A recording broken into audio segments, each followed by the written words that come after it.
Hello everyone, welcome to my channel. Thank you for clicking the thumbnail and be the viewer of this video. So this video is basically for those students who are preparing for their boards examination for the session 2021. So in this video, I am going to share all the things which I follow during my boards examination and I get topper of my college with 90+%. So मैंने उन important बातों को 5 points में divide किया है जिससे आप लोगों को समझने में ईजीनेस हो. So the 5 tips are. Number 1. Make your study schedule. Every one of you know that बिना प्लानिंग और स्ट्रैटेजी के कोई भी वर्क efficiently कंप्लीट करना is just impossible. So plan it, act upon it and achieve it. If you want to be topper or want 90+%, so first of all you have to be pre-planned. Not only in study, कोई भी work है अगर आप करना चाह रहे हो effectively, फिर वो बिजनेस हो या कोई स्टार्टअप हो आपको प्री प्लान होना तो पड़ेगा. तो स्टडी में भी सेम फंडा अप्लाई होता है. Number 2, make balance between classes and self study. ये पॉइंट मेंशन करना इसलिए ज़रूरी था बिकॉज आज के टाइम पे most of the student, as you know, आप लोग स्टूडेंट हैं, आप लोग भी ये बात जानते हैं कि हम लोग आज के टाइम पे ना सिर्फ कोचिंग्स और टीचर्स पर डिपेंड हो गए हैं. जो सेल्फ स्टडी वाली जो चीज़ है ना वो कहीं पर मिसिंग है. आप लोग टीचर्स पर डिपेंड हो जाते हो, कोचिंग्स पर डिपेंड हो जाते हो, सिर्फ उतना ही पढ़ते हो जितना टीचर्स ने पढ़ाया. आप होमवर्क भी करते हो, जो शेड्यूल होता है टेस्ट का आप उसके अकॉर्डिंग पढ़ते हो, उतना प्रिपेयर करते हो, टेस्ट देते हो. नो डाउट आपके टेस्ट में भी मार्क्स अच्छे आ जाते हैं, बट फाइनल एग्जाम में आप क्यों पीछे रह जाते हो? कभी सोचा है? उसकी एक ही वजह कि आपकी सेल्फ स्टडी उतनी अच्छी नहीं. ये मेरा खुद का सेल्फ एक्सपीरियंस है बिकॉज स्टार्टिंग में 11th के टाइम पे मैं भी सिर्फ अपनी क्लासेस और टीचर्स पर डिपेंड थी. टीचर्स और क्लासेस पर डिपेंड इन द सेंस मैं सिर्फ क्लास में इफेक्टिवली पढ़ती थी. नो डाउट टीचर्स जो होमवर्क देते थे वो भी पूरा करके जाती थी और जो भी टेस्ट होते थे उसके लिए भी अच्छा पढ़ती थी. और सिर्फ इतने से ही मुझे अच्छे मार्क्स भी आते थे. जो भी क्लास टेस्ट या जो भी मतलब हाफ ईयरली एग्जाम्स होते थे उनमें भी मेरे मार्क्स भी अच्छे आ जाते थे.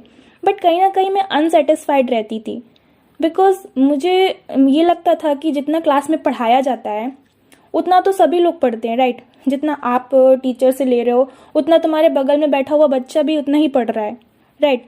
लेकिन अगर आप कुछ एक्स्ट्रा मार्क्स चाहते हो, कुछ हटके अपने मार्क्स चाहते हो, अच्छी रैंक चाहते हो, तो आपको कुछ हटके मेहनत भी करनी पड़ेगी ना, कुछ एक्स्ट्रा टाइम भी देना पड़ेगा. और वो एक्स्ट्रा टाइम आपको आप दे सकते हो अपनी सेल्फ स्टडी में. अब वो आप नाइट में कर रहे हो, डे में कर रहे हो, कब कर रहे हो वो आप पे डिपेंड करता है. सबका अपना अपना स्टडी प्लानिंग होता है. तो मेक श्योर कि अपनी क्लासेस और सेल्फ स्टडीज़ में थोड़ा सा बैलेंस बना के रखिए. अपनी क्लासेस की वजह से या ऑनलाइन क्लासेस की वजह से, जो लॉकडाउन में अभी ज़्यादातर ऑनलाइन ही चल रही हैं, तो ऑनलाइन क्लासेस की वजह से अपनी सेल्फ स्टडी को इफेक्ट मत होने दीजिए. Number 3, solve past year papers daily. Past year papers अच्छी प्रिपरेशन में बहुत इंपॉर्टेंट रोल प्ले करते हैं, फिर वो बोर्ड्स के हो या फिर कोई कॉम्पिटिशन के हो, राइट? पास्ट ईयर पेपर्स को जब आप सॉल्व करते हो ना, तो किस टाइप के क्वेश्चन एग्जाम में आने वाले हैं या कैसे क्वेश्चन ज़्यादातर पूछे जाते हैं उसका आपको एक आइडिया मिल जाता है. और अगर आपको आइडिया हो गया कि आपको ऐसे ऐसे क्वेश्चंस पूछा जाएगा तो आपको प्रिपरेशन भी उसी हिसाब से आप करोगे, राइट? आपको आइडिया मिल जाएगा तो एक तरीके से आपको ये पता चल गया कि पेपर्स कैसे आने वाले हैं. उस हिसाब से आप अपनी प्रिपरेशन करोगे तो आपको मार्क्स भी अच्छे आएंगे. So make sure solve unsolve papers daily because more you practice more you upgrade your self.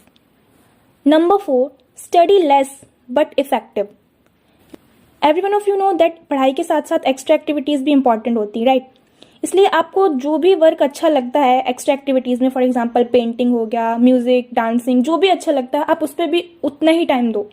मैं नहीं बोलती कि सिर्फ पूरा टाइम पढ़ाई करो, कि अच्छे मार्क्स लाना है तो पूरा टाइम पढ़ते रहो, बिकॉज 24/7 कोई भी वर्क आप नहीं कर सकते, फिर वो स्टडी हो या कोई अदर वर्क हो. जिनको बहुत एक डिज़ायर होती है पढ़ने की, उनको बस सिर्फ पढ़ाई पढ़े, उनको लगता है कि बस पढ़ के अच्छे मार्क्स आ जाए कैसे तो भी, वो भी अपने आप को कंसंट्रेट नहीं कर पाते एक टाइम में. जस्ट बिकॉज कुछ अगर आपका मन कर रहा है करने का तो आप उसे कर लो. अगर आप पढ़ने बैठ रहे हो, आपका मन नहीं लग रहा है, मत पढ़ो यार. बिकॉज अगर आप कॉन्सेंट्रेट होकर पढ़ोगे नहीं, जो चैप्टर आप 1 से 2 घंटे में इफेक्टिवली पढ़ सकते थे आपको 3 से 4 घंटे लग जाएंगे. वो आपके जो एक्स्ट्रा 2 आवर्स है ना वो एक तरीके से वेस्टेज हो जाएंगे. आप उन एक्स्ट्रा 2 आवर्स में अपना कुछ एक्टिविटी कर लोगे तो आपका माइंड फ्रेश हो जाएगा और फ्रेश माइंड से फिर आप पढ़ने बैठोगे तो आपको स्टडी भी इफेक्टिवली होगी, राइट? इसलिए जब भी पढ़ो इफेक्टिवली पढ़ो. नहीं मन लग रहा है मत पढ़ो, जब मन लगे तब पढ़ो, लेकिन अच्छे से पढ़ो ताकि जब भी आप कुछ पढ़ो तो आपके वो माइंड में एकदम बैठ जाए कि आपने क्या पढ़ा. So study less but effective. The final and last tip, make your self notes and make clean and neat hand writing. Self notes आपके प्रिपरेशन में बहुत इंपॉर्टेंट रोल प्ले करते हैं, बिकॉज सेल्फ नोट्स क्या होता है, आप अपने हाथों से जो लिख रहे हो वही तो सेल्फ नोट्स है ना।